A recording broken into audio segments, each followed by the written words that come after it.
Hello everyone, I am Parky Johnson and my today tech talk subject is thermodynamics and I am from aeronautical department, third semester A section, and my today's topic is power generation with nature's high efficiency technology. We know that we are getting all the energy from our nature, but there are some other source of energies which may help us in efficient use of energy manner. So uh, that is what I'm going to discuss in this session. So the abstract is the rapidly growing fuel consumption in engines and turbines that power the world's transportation vehicles and power generation plants with nearly exhaust and world's supply of petroleum by the end of the next century. So, we are able to know that whatever the energy we are getting from the nature is going to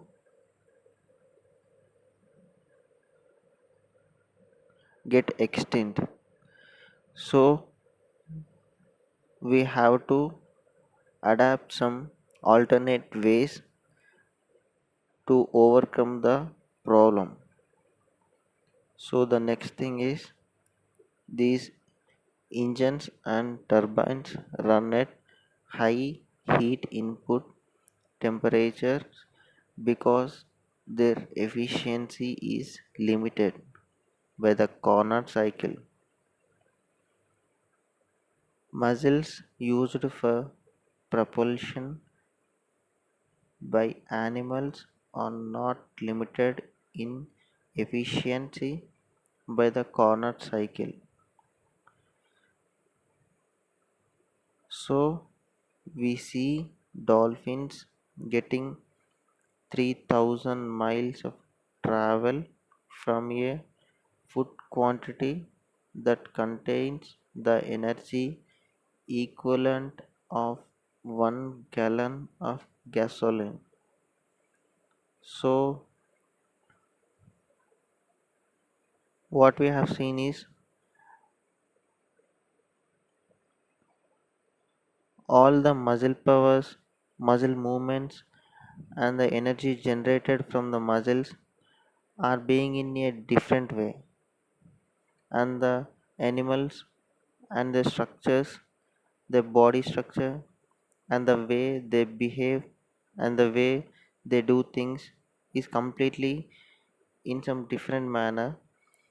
They are making some efficient way to get their job. So there is a lot to learn from them. And the next one is leaves on plants capture the energy in sunlight to extract carbon from carbon dioxide in the air. We know that leaves on plants capture the energy from sunlight. That is the light energy. It, e- it extracts the light energy from sunlight and it uses to perform the photosynthesis process and extract the carbon dioxide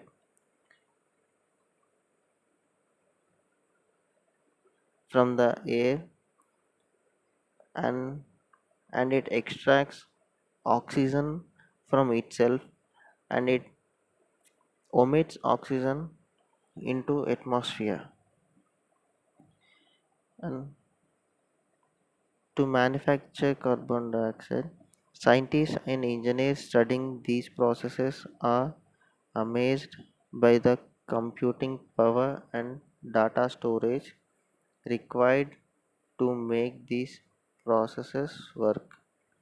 For example, a tiny graph seed contains the data and structural technology required for quickly constructing the plant's fuel producing leaves and the structures that support them. Even the stuff thrown that discourages introduces from entering the grape bush has an effective design. So this is what we have seen. And coming to the introduction, a growing carbon dioxide content in our atmosphere was not a problem in the first decades of the 20th century. So it won't be a problem when it is 20th century.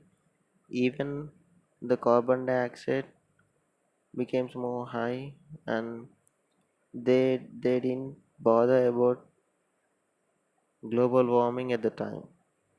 But food was produced on farms where horses pulls plows, wagons and other farm implements.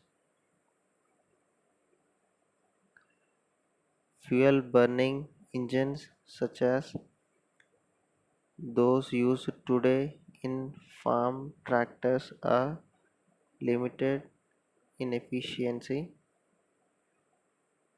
by the Carnot cycle.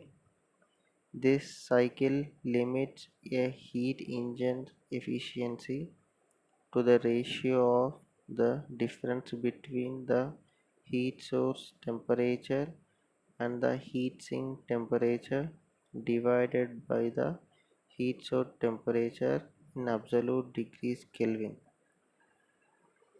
So this is what the Carnot cycle is about.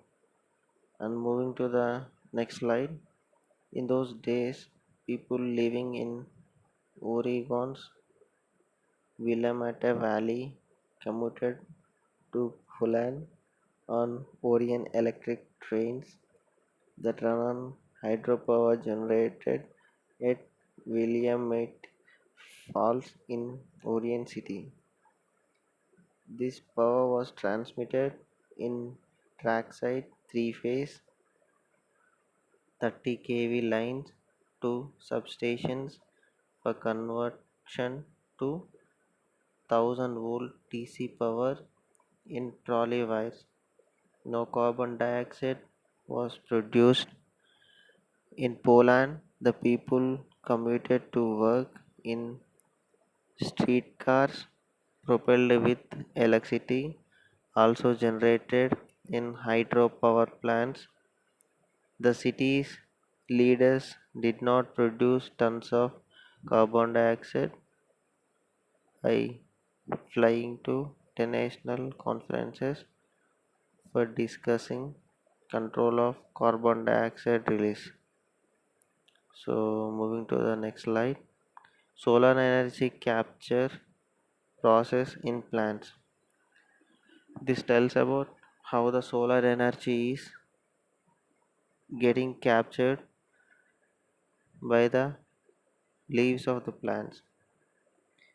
Plants ignore established engineering rules in several of their process. For example, a water pump cannot suck water to an elevation more than 32 feet above its source.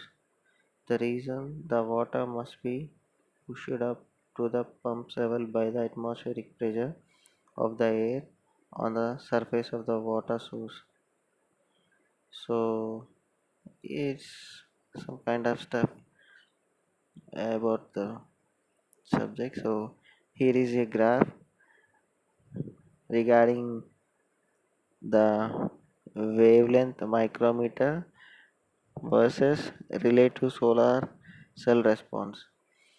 So how the light is coming, how the wavelength of the what wavelength of the light is getting interacted in photosynthesis process, because not all the wavelengths of light are used to perform activities in photosynthesis process. Only some of them are used in photosynthesis process.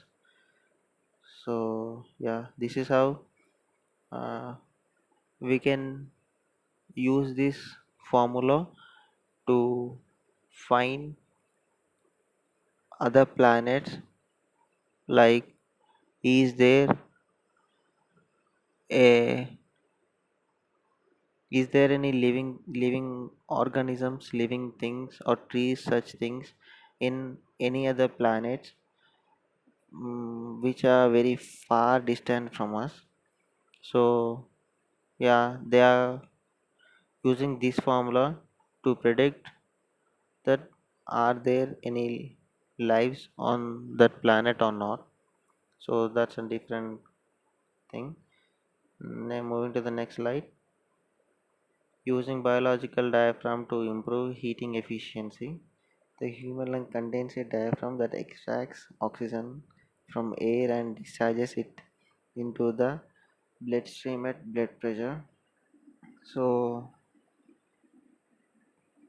we know that uh, usually coming to humans, we contain diaphragm that extracts oxygen from air by which we inhale, and it pumps to the lungs and from there to the body. So yeah, moving to the next slide. So the conclusion is low cost petroleum was plentiful during the last century, and carbon dioxide pollution in the atmosphere was not considered a serious problem.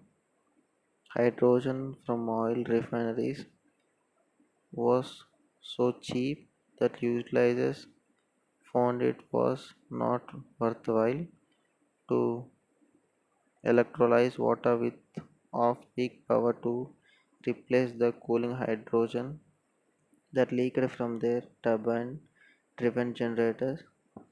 Not significant effort was spent in developing alternatives to petroleum fuels during the last century.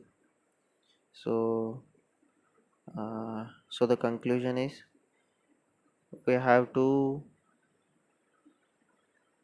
move on to some other energy sources, except coal, uh, such things which may affect the environment. So we have to protect our atmosphere, our nature, and on the other hand, we have to improve our technology. So what the conclusion is, our atmosphere, our nature is the best teacher to produce new technologies. So it's worthy to study them and find a new world. So yeah, thank you.